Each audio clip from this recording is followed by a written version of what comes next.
All right, y'all, we are back. Timmy 2 times, Timmy Talks, coming Out Chronicles. This is the continuation of episode number 4. This is episode number 5. So let's go. Roll it. Now I'm at the age where it's really starting to come out. And I'm entering this elementary, going into junior high / high school right around the time, like right before I got my driver's license, because once I got those license, baby, once I turned 15 and a half, baby, it went down. Okay? The shit that I was getting into, bitch. But at this time, like, I was starting to get picked on. Like, every once in a while, like, somebody would say something about me, and I would have to defend myself. Like, I got into a couple fights. I remember one time I got into a fight. It was a guy on the cross-country team. Me and him was cool, but again, you know how rumors start, and the kids start believing the rumors that other kids start saying. One of the kids in school said I was shaving my legs, which I wasn't shaving my legs, child. I just hadn't grown no hair on my legs yet, child. And it's crazy because just to think of how like kids think, or just how I was thinking, like I would go to the urinal and I would see pieces of hair in the urinal, and I would be like, okay, these are from pubic hairs. Why don't I have these yet? Why don't I have a bush down there? So, oh my goodness. I thought if I put Vaseline down there, it would make hair grow.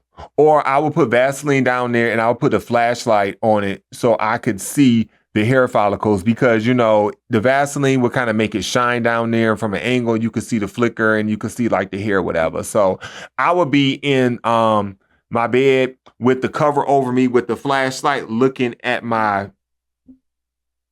in my triangle area. And I would be looking for hair to grow, whatever. So anyway, the guy, we was cool, whatever, but he started like listening to what people were saying in school, whatever. And we went on a field trip. I want to say it was like 7th grade.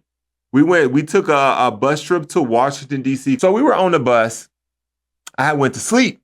And when I went to sleep, somebody put some whipped cream in my hand and they tickled my nose, and I smacked myself in the face, and I had whipped cream all over my face. And everybody on the bus was laughing. So I'm like, who the fuck did that? So now it's like I'm interrogating people. And they were just like, oh, such and such did it. And I was like, oh, we supposed to be cool, but I know he had started acting funny and stuff like that. So like, I'm gonna fix his ass. He had a girlfriend. He was sitting at the last seat on the bus, like right in front of the bathroom, because that was the seat at the bus, you know, back of the bus, like the teacher wasn't back there. So they would be cutting up a little bit back there, and him and his girlfriend was back there kissing and stuff like that. So I saw them. I went into the bathroom at the back of the bus, and I got some of the soap or the hand sanitizer. I put a big glob of it in my hand, and I came out of that bathroom and I smashed that shit in his fucking face. And we start pop, pop, pop, pop, pop. We start fighting. My glasses came off. I tore him up. I don't know where his girlfriend went. She disappeared, but he was trying to get away. So he was trying to run off the bus, and as he was trying to get off the bus, I took my hand, went bam, and I hit him in the back of the head.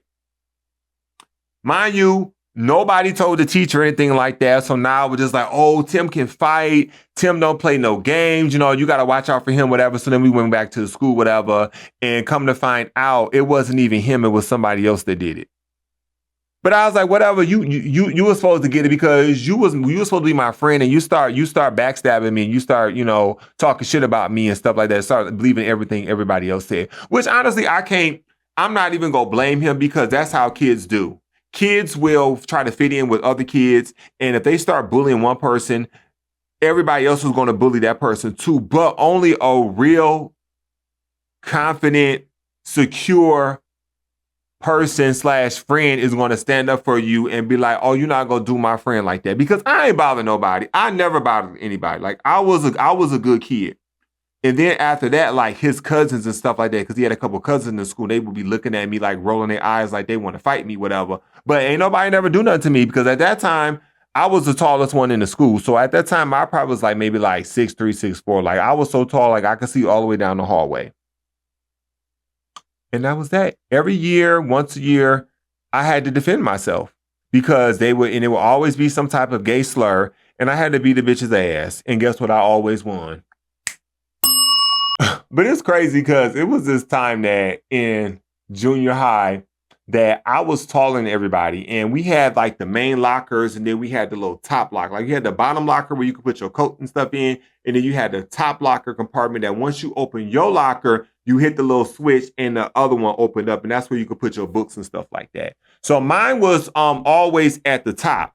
So one of this guy, he would always wait until I put my coat and he would flick his switch, or he would flick my switch, and he would reach over and flick it, and the thing would open up and pop me in the head.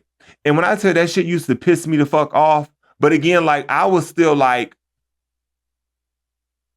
I didn't really like fight unless I had to defend myself. Like I was always taught that don't put your hands on nobody unless they put their hands on you first. So if they put their hands on me first, then I would fight them. But just little knick-knack stuff like that, I really didn't like fool with nobody. I just kind of just let it go, whatever. So there was this one time, there was this girl that I had a crush on, but she was just pretty. But I used to like the spicy girls. Like if you were spicy, like you had a little spunk to you, whatever, like I'll fuck with you. And me and her used to always like go back and forth. Like we would always just talk shit about each other. Like we would just talk shit about each other all the time. And one day she came up to me after class before the guy dinged me in the head with that fucking locker thing. And she was like, Tim, you know what? When you get older, you gonna be cute, but you gonna be gay, and you gonna be on Jerry Springer. And it's crazy because later on down the line, I found her on MySpace, and I told her, I was like, well, girl, I am gay, I am cute. But I wasn't on Jerry Springer. But later on down the line, I was on Ask Wendy. So I guess that's close enough. Jerry Springer, Whitney Williams. I mean, it's close to the same thing, whatever. So that kind of just was something that just always stuck in me because I was like, why would she say that? But I was like, I knew she was telling the truth. Well, I knew she was telling the truth on the gay aspect. Like people used to always tell me, like family members and stuff like that, they used to always tell me like I was handsome and stuff like that. But again, I didn't have the confidence, so I didn't see it and I didn't believe it. So it was just like, whatever. All right, that is the end of episode number 5. I hope y'all enjoyed episode number 5. Stay tuned for episode number 6, where we're just going to talk about the lunch table situation that I was going through in school. Like trying to figure out where I'm going to sit in the lunchroom, because I used to sit by myself at the lunch table, all by myself. And we're going to talk more about how I got into the Barbie dolls and shopping as a tall person back then. The big and tall section was not my fucking friend. And with that being said, I'll catch y'all on episode number 6 so we can get into all of those things. Make sure you like, share, and subscribe to my channel. Put okay in the chat, comments. Let me know you like it. Remember the O with a whole bunch of K's. All the way in the circle. As many K's as you can fit on the screen, type it. Let me know you love me. Let me know you're F with me. And with that being said, I'll catch y'all on episode number 6. Peace out, Cub Scouts. Number 6. Oh, bitch. Bitch, I sure can't talk. Bitch, I talk too much.